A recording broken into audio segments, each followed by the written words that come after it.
Baik, saat ini kita sudah bersama calon gubernur dan wakil gubernur DKI Jakarta nomor urut 2, Pak Dharma Pongrekun dan Kun Wardana.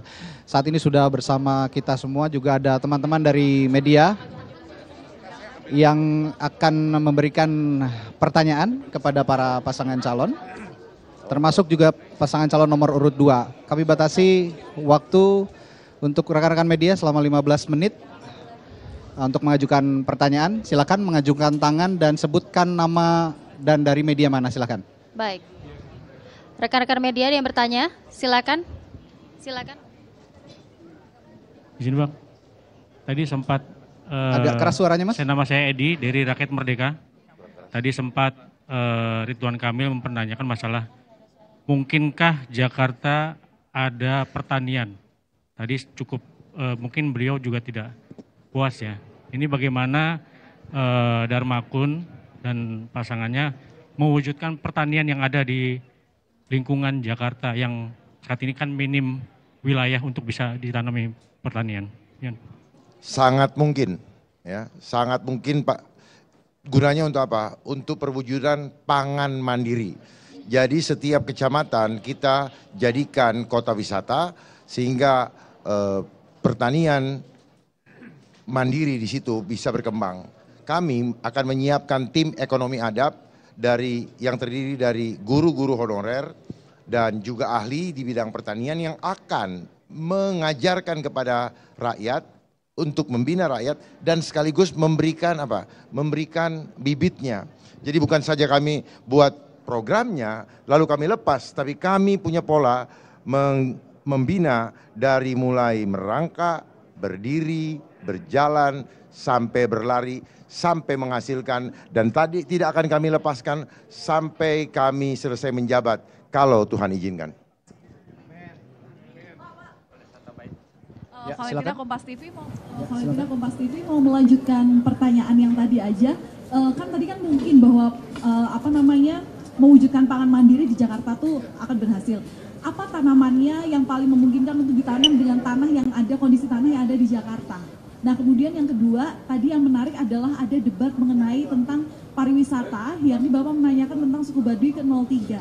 Apa Pak korelasinya, padahal kan yang ditanyai adalah tentang pariwisata di Jakarta. Mengapa Baduy itu dibawa dalam debat kali ini? Karena Baduy tidak bisa terlepas dari nilai-nilai yang ada di Baduy. Itu bisa menjadi inspirasi untuk membangun adab Jakarta. Bukan berarti kita harus menjadi mundur kembali, tetapi begitu tingginya adab yang ada di Baduy. Sementara kami punya visi untuk membangun Jakarta 5 tahun ke depan dengan menerapkan filosofi adab rumah rakyat Jakarta, di mana terasnya di depan luas dan ada pagarnya. Maknanya apa? Silahkan datang ke tempat kami, tapi jangan rusak adab kami. Di mana bumi dipijak, di situ langit dijunjung. Nah, kebetulan Pak Rano Karno adalah calon wakil gubernur daerah khusus Jakarta. Jangan sampai yang selama ini kita pahami bahwa beliau sangat mempertahankan budaya, tetapi kontrari efek di saat yang lain jejak digitalnya justru tidak sesuai dengan apa yang telah beliau sampaikan.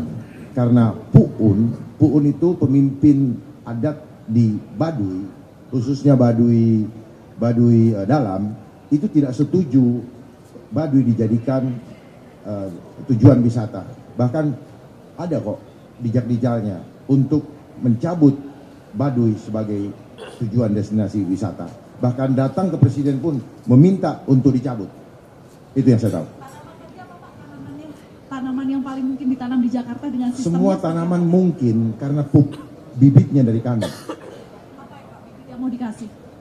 Apa yang memang dibutuhkan sebagai kebutuhan bahan pokok. Contoh misalnya seperti cabai, seperti padi pun bisa. Makanya kami yang akan memberikan benihnya dan kami yang akan membimbing sampai betul-betul mampu tanpa pupuk.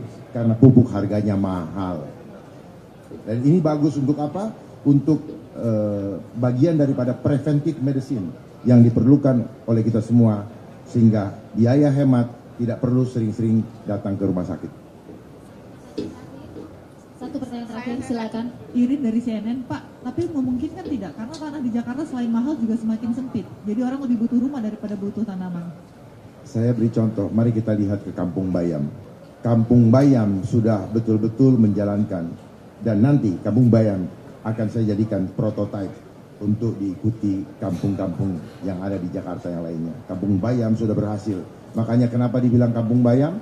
Karena mereka mampu menjalankan pangan mandiri. Baik. Bayam ya? Ya, masih ada waktu sekitar 5 menit. Silakan Mas kalau masih ada pertanyaan. Saya Celia Alexander dari TV One mau tanya soal getuk tular adab tadi sempat Bapak sampaikan.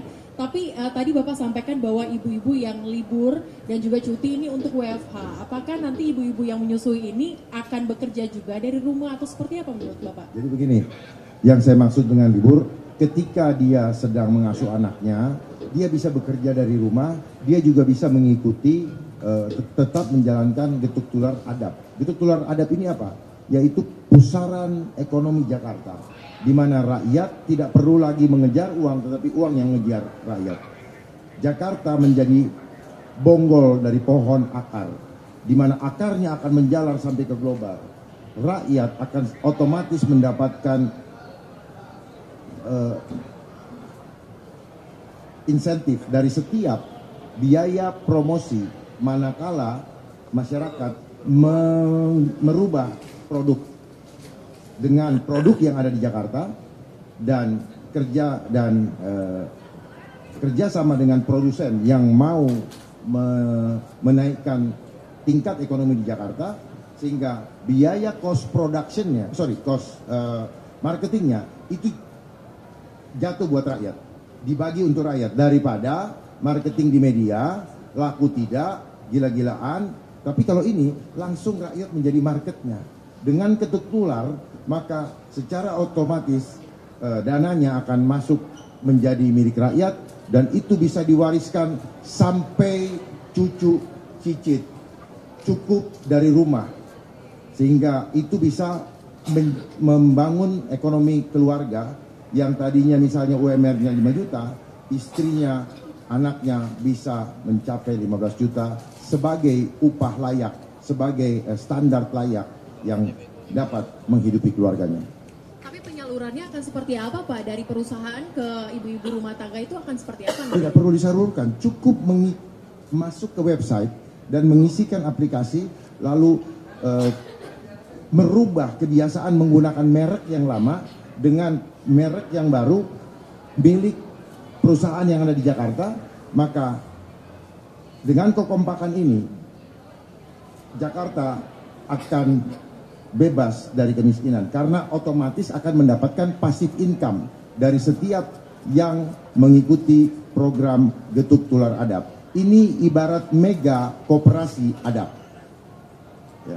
Jadi tidak perlu lagi, tidak perlu lagi pusing dengan segala macam ketimpangan sosial. Otomatis akan dapat. Gitu. Dan ini menyelesaikan hampir semua masalah. Getuk tular itu macam-macam. Dari getuk tular bisa kita mendapatkan produk untuk kesehatan tubuh. Ini bagian daripada kesehatan preventive medicine. Bagaimana? Debat hari ini puas nggak dibandingkan debat yang lalu-lalu? Ini bukan masalah puas tidak puas, karena kami bukanlah untuk memuaskan, tetapi kami melakukan apa yang bisa kami lakukan sesuai dengan ridho Allah. Terima kasih.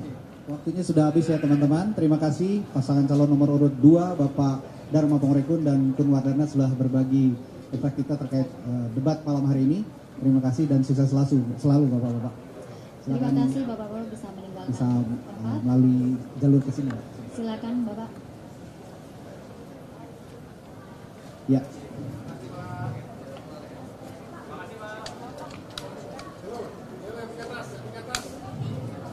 Kita sudah kita saksikan pernyataan dari pasangan calon nomor urut 2. Ya. Selanjutnya kita masih Dharma menantikan Pongrekun dan Kun Wardana, dan masih menantikan nanti keterangan setelah ini pasangan pers calon dari nomor pasangan calon lainnya. urut 3. Ada Baik. Pak Pramono Anung dan Pak Rano Karno yang akan bersama kita nanti untuk ditanya oleh masing-masing media yang sudah hadir di sini.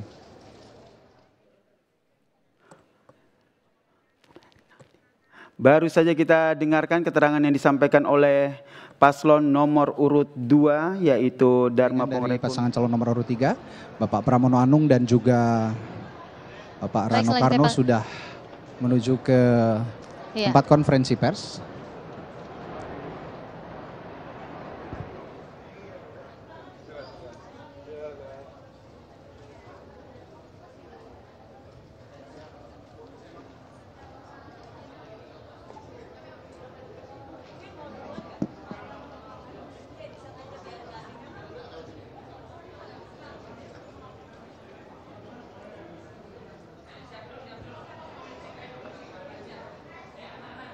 Ya, pasangan calon nomor urut 3 Pak Pramono Anung dan Bapak Rano Karno, pasangan calon gubernur dan wakil gubernur nomor urut 3, kita akan langsung bawa ke tempat konferensi pers untuk menghadapi beberapa pertanyaan. Silakan dari Pak Pramono dan Pak Rano di tengah-tengah kita semua. Untuk pendukungnya bisa berada di belakang. Di belakang untuk para Pak pendukung Pramono dan Pak Rano. bisa berada di belakang. Baik. Silakan.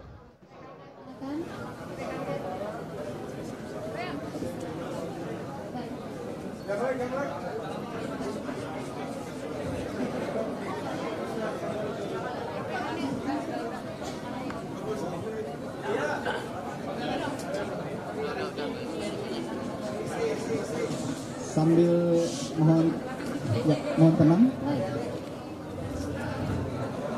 Ya, mohon tenang para pendukung, kita akan mulai sesi konferensi persnya. Silakan rekan-rekan media, 3 penanya terlebih dahulu. Gantiannya Mbak dulu, silakan. Ya, sebutkan nama dan medianya, silakan. Mas Pram dan Bang Dul, perkenalkan nama saya Siti Nurhaliza dari kantor Berita Antara. Yang mau saya tanyakan tadi kan terkait 300 miliar untuk UM di Jakarta, itu tuh nantinya bakal difokuskan di bidang apa? Terus nantinya ketika Mas Pram dan Bang Dul menang, itu upayanya menurut Mas Pram dan Bang Dul seperti apa sih untuk meningkatkan penggunaan produk dalam negeri? Lalu yang kedua terkait pasar Tanah Abang, tadi kan perlunya promosi pemasaran itu, menurut Mas Pram dan Bang Dul tuh promosi seperti apa sih untuk kembali menghidupkan dan menciptakan pasar Tanah Abang ini sebagai salah satu pusat perekonomian di Jakarta. Terima kasih. Yang pertama saya ingin jawab mengenai 300 miliar rupiah. Nanti akan kami konsentrasikan kalau memang saya dan Bang Dul menjadi gubernur dan wakil gubernur, terutama untuk UMKM. Dan UMKM penggerak utamanya adalah kaum perempuan. Karena kami tahu sekarang ini yang jadi persoalan di Jakarta, salah satunya adalah UMKM yang digerakkan diinisiasi oleh para perempuan. Dengan demikian UMKM-nya itu untuk menengah ke bawah. Yang kedua untuk Tanah Abang. Jadi saya sudah ke Tanah Abang dan saya melihat persoalan utama di Tanah Abang selain lawan dari online yang begitu luar biasa adalah fasilitas tempat dan sebagainya memang perlu dibantu oleh pemerintah Jakarta. Promosi dan sebagainya. Sehingga dengan demikian kalau itu dilakukan, kami yakin dengan kondisi ekonomi yang sekarang ini memang sedang menghadapi tekanan, maka pasar Tanah Abang sebagai pusat grosir terbesar Asia Tenggara pasti akan bisa dibangkitkan kembali. Sehingga dengan semangat itu, kami meyakini bahwa promosi itu menjadi penting seperti hal-hal yang juga diusulkan oleh calon yang lain. Oke, berikutnya. Masnya di belakang dulu. Di belakang, ya. Sebutkan nama dan medianya, Mas. Saya Pandi dari Pos Kota. Bang Dul dan Mas Prab izin masih berkaitan dengan pasar. Ini banyak keluhan dari masyarakat khususnya pedagang tradisional ya, yang mengeluhkan sekarang ini pasar tradisional itu sepi karena banyaknya menjamurnya pasar modern.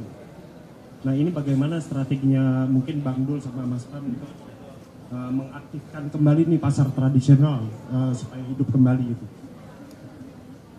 Saya kebetulan sudah keliling ke beberapa pasar, salah satu contoh adalah pasar Muncul di Jakarta Timur yang problemnya kurang lebih sama seperti yang ditanyakan tadi. Maka dengan demikian permodalan itu menjadi hal yang sekarang ini benar-benar ditunggu oleh para pedagang pasar. ada bantuan, dan mereka sebenarnya sangat rajin untuk membayar modal yang diberikan oleh siapapun, termasuk KUR dan sebagainya.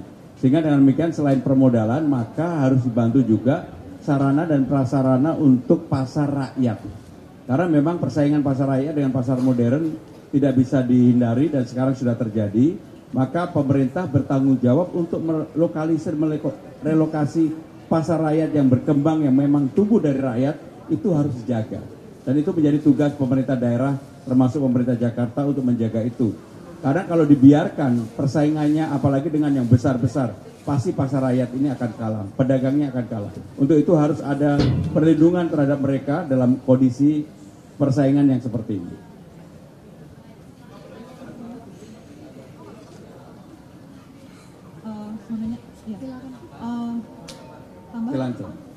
Silakan.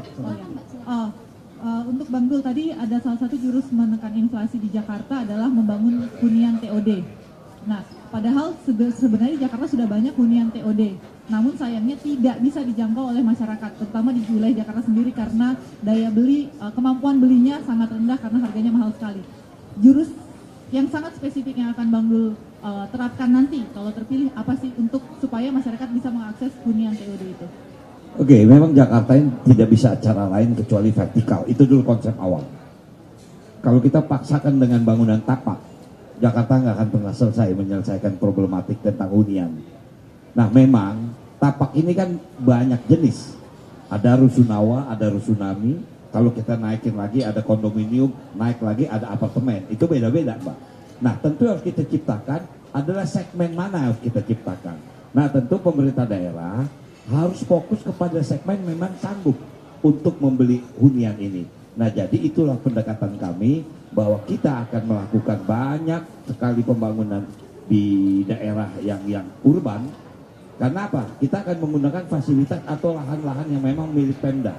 Misalnya tadi dikatakan kecamatan, kelurahan, kita bangun ke atas. Nah, itu di bawahnya kantor kecamatan, kemudian lantai 2-3-nya bisa menjadi pasar, atasnya baru pemukiman. Nah, jadi itulah salah satu solusi. Memang bukan satu-satunya solusi, tapi harus dimulai. Kalau tidak, kita akan segera begini-begini saja. Mungkin itu. Ada yang mau ditambahkan? Baik, saya ingin menyampaikan mungkin sebelum ada pertanyaan lagi. Jadi saya dan Bang Dul membuka yang disebut dengan jaring asmara. Aspirasi masyarakat ini sudah kami edarkan ke masyarakat dan alhamdulillah responnya luar biasa. Sekarang yang sudah mengisi itu lebih dari 11.000. Sehingga dengan demikian inilah yang menjadi apa yang kami ketahui dari masyarakat yang kita sebut belanja masalah. Selain secara langsung saya lebih dari 125 titik dan Bang Dul juga pasti lebih. Maka kami juga menerima aspirasi masyarakat yang ini adalah kami sehingga bisa mengetahui potret apa yang real yang menjadi keinginan masyarakat saat ini. Oke, satu pertanyaan terakhir silakan. Edi lagi dari Rakyat Yang di pojok boleh, silakan. Silakan. Saya? Mike. Bagian baju biru. Mbak yang di pojok, yang pakai jilbab. Ya. Oke. Nama dan medianya, Mak, silakan. Selamat malam, Mas Ram dan Bang Dul. Tadi kan di dalam debat, saya Jen Cahyani dari iNews TV mau tanya, tadi kan di dalam debat sempat menyinggung ya disnilend kepada paslon nomor 1 ya. Nah, ini menurut Mas Pram dan Bang Dul sendiri, mungkin objek wisata atau tempat wisata seperti apa, bagaimana, dan di manakah yang cocok untuk di Jakarta untuk meningkatkan ekonomi atau UMKM ini? Terima kasih. Jadi saya percaya yang existing atau yang ada, baik itu Ancol, Taman Mini, Ragunan, Monas, dan museum-museum yang ada di Jakarta, sebenarnya bisa tetap menjadi ikon baru untuk warga dari manapun, baik dalam dan luar negeri, untuk ketika berkunjung di Jakarta, mereka bisa melihat itu. Termasuk sekarang kan sudah dikembangkan juga di beberapa tempat swasta fix misalnya.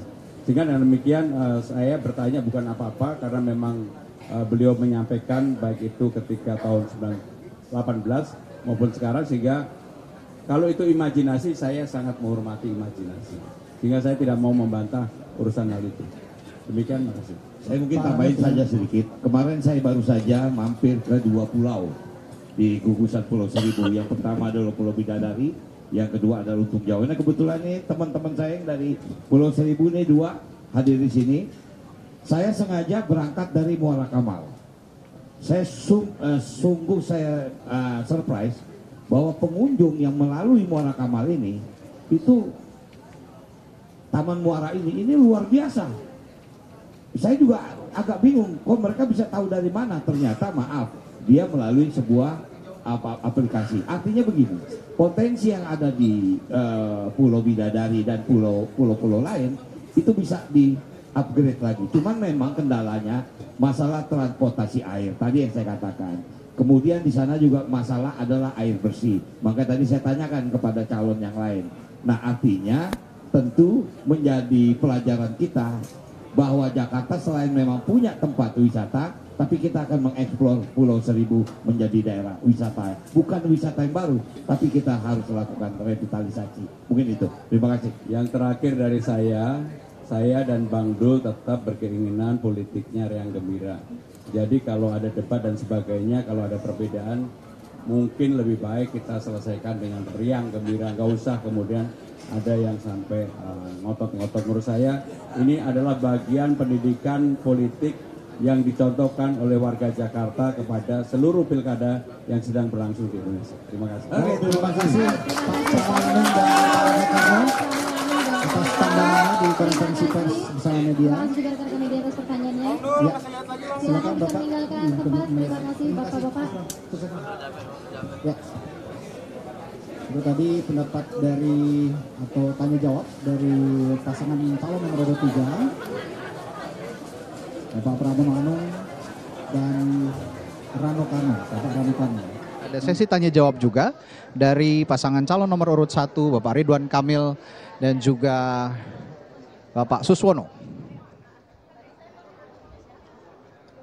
Baik, kita masih menunggu satu pasangan calon yang tersisa ya, pasangan calon nomor urut 1, ya, Ridwan Kamil dan Suswono.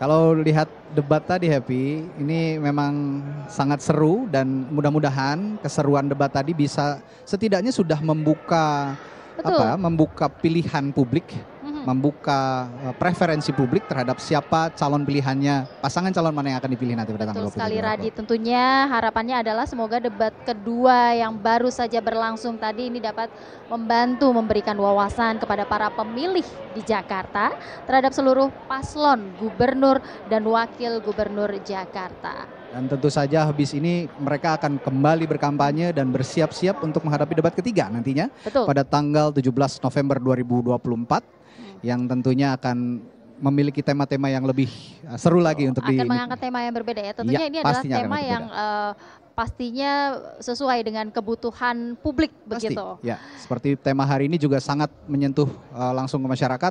Lagi-lagi saya singgung soal ibu-ibu ini.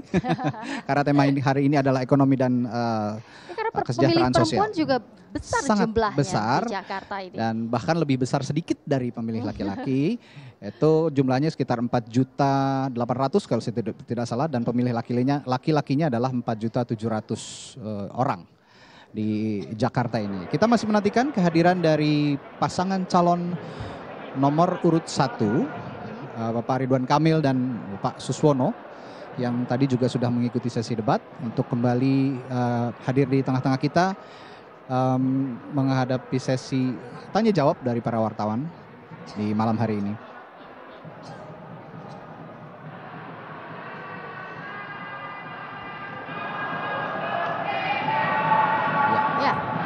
Dan nanti setelah keterangan pers yang diberikan oleh paslon terakhir ini, paslon nomor urut 1, nanti juga akan ada keterangan pers yang akan diberikan oleh KPU DKI Jakarta.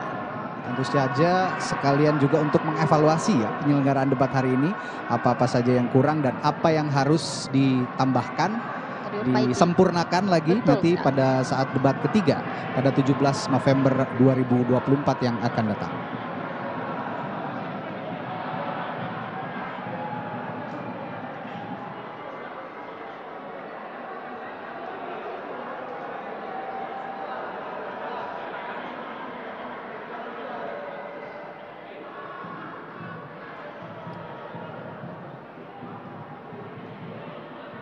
Ya, Ya, hasil debat hari ini juga merupakan rumusan pertanyaan dari para panelis. Kita juga mengucapkan terima kasih kepada para panelis yang sudah merumuskan pertanyaan memformulasikan yang mewakili keresahan masyarakat Jakarta untuk harapannya bisa diselesaikan oleh para calon pemimpin Jakarta nantinya.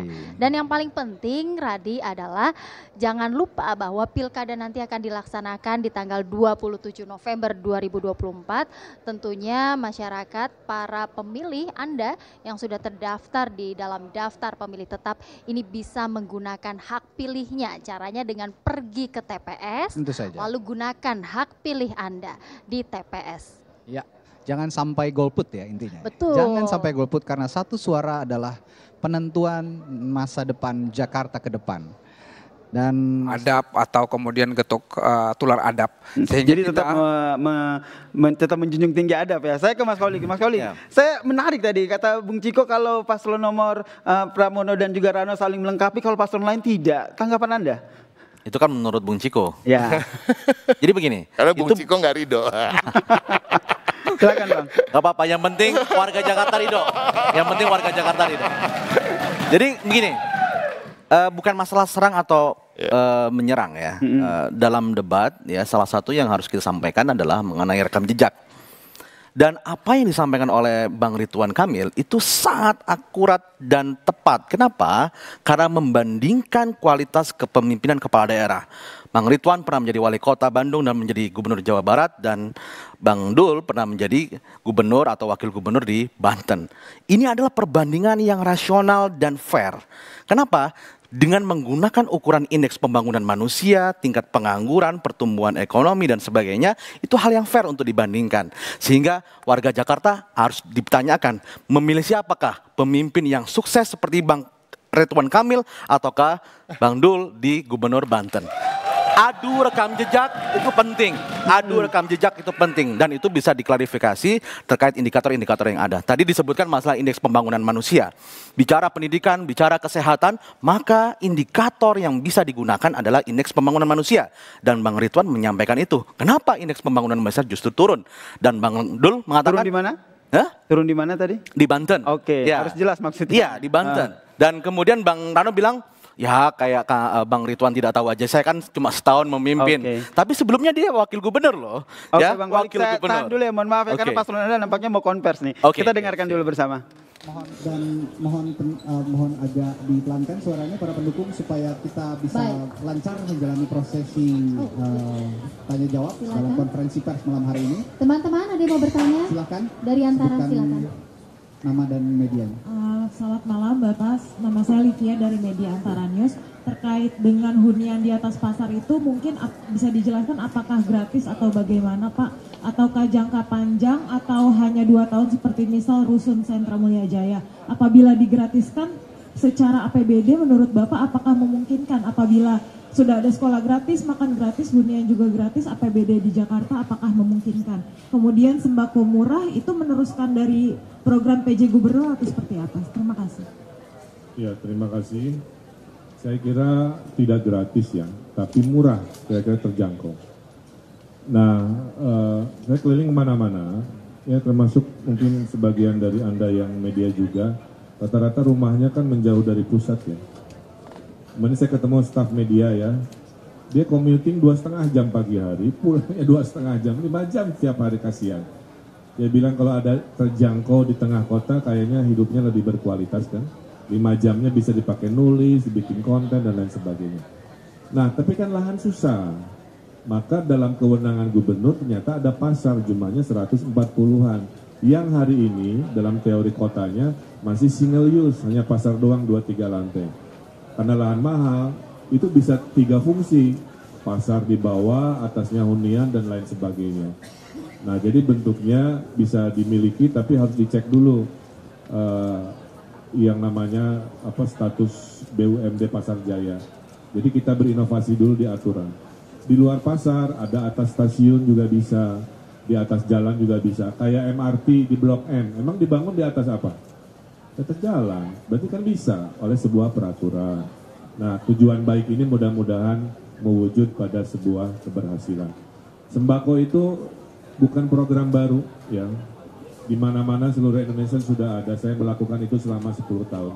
Tapi poinnya, karena Jakarta betul-betul tidak ada supply, maka curhatan dari emak-emak rata-rata itu. Sehingga penetrasinya adalah program yang dalam bentuk pasar bulanan kan, di kelurahan-kelurahan. Ada dana APBD memitigasi kalau harga ayam naik, anggaran turun sehingga harga tetap terjangkau.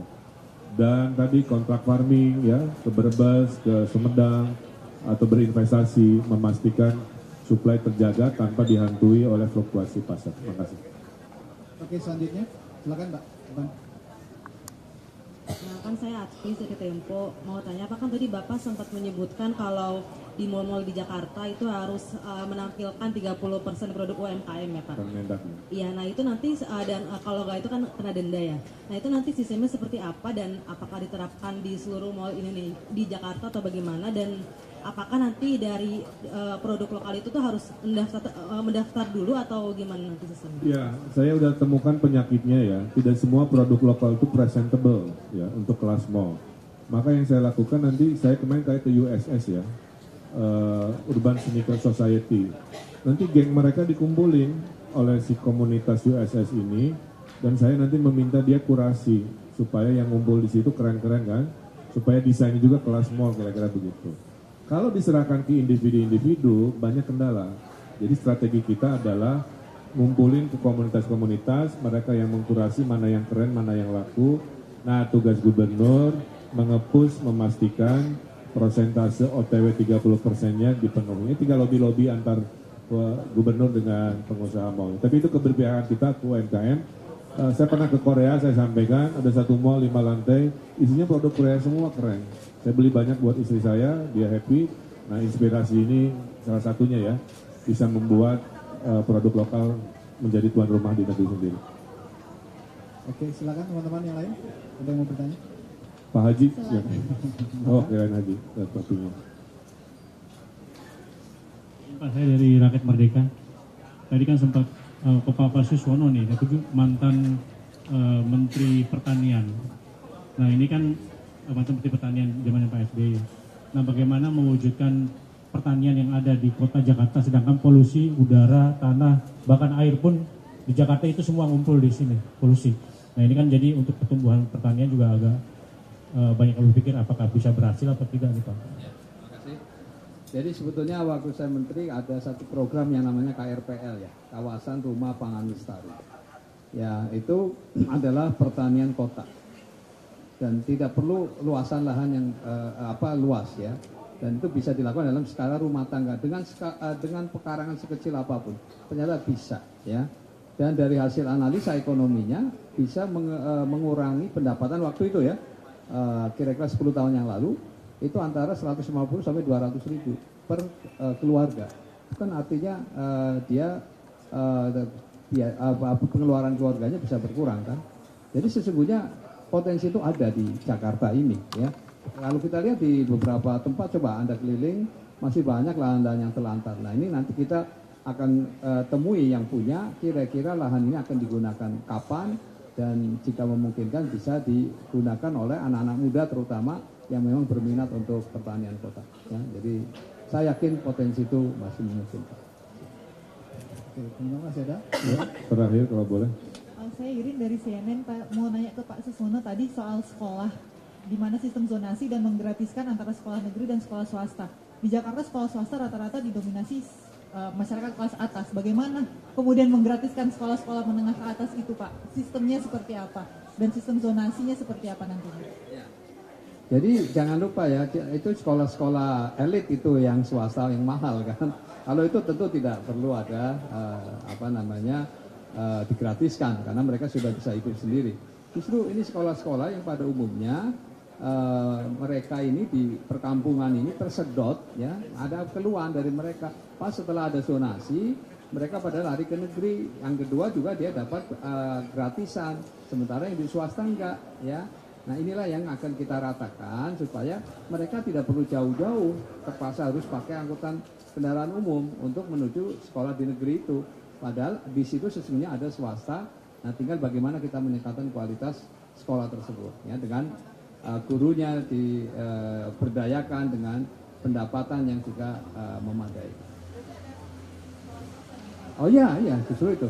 Ya, yang disebut sekolah gratis itu Mbak. Jadi memberikan dibayar oleh pemerintah provinsi ke swasta yang ditunjuk. Kan swasta rentangnya ya, ada rentang mewah sekali, itu bukan golongan itu. Ini swasta yang menengah, yang lebih terjangkau, di pemukiman-pemukiman lebih padat. Saya kira itu maksudnya. Oke, terima kasih semuanya. Mudah-mudahan debat malam ini berkenan di warga Jakarta ya. Dan tadi di akhir saya tekankan lagi kalau boleh diliput media, mengucapkan terima kasih ya kepada PKK yang mendengarin kami, Posyandu yang nyambut kami, Dumantik, LKK, Karang Taruna, Desa Wisma dan lain-lain. Makanya rasa terima kasih kami, insentifnya akan dinaikkan. Khusus RT RW selain operasionalnya dinaikkan, ada anggaran baru namanya dana operasional atau anggaran kehormatan 2 juta untuk RT, 2,5 juta untuk RW. Mudah-mudahan berita ini bisa disebarluaskan media. Ini berbeda dengan dana operasional. Sehingga Jakarta 5 tahun semua semangat, semua berubah dengan cara kolaborasi. Terima kasih, hatur nuhun, selamat malam. Assalamualaikum warahmatullahi wabarakatuh. Terima kasih Pak Ridwan, Pak Suswono bisa meninggalkan tempat konferensi pers. Terima kasih